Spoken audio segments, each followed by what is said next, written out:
بعدما كان الضباب قد حاصرني الأسبوع الماضي. عدت اليوم إلى نفس المكان من الاختصار من أجل إتمام ما كنت قد بدأته عبر الصعود إلى قمة جبلية جديدة. أنا أتواجد حاليا في مكان صعب صعب صعب صعب صعب للغاية. لماذا؟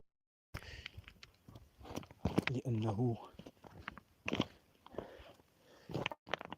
جبل شديد الانحدار.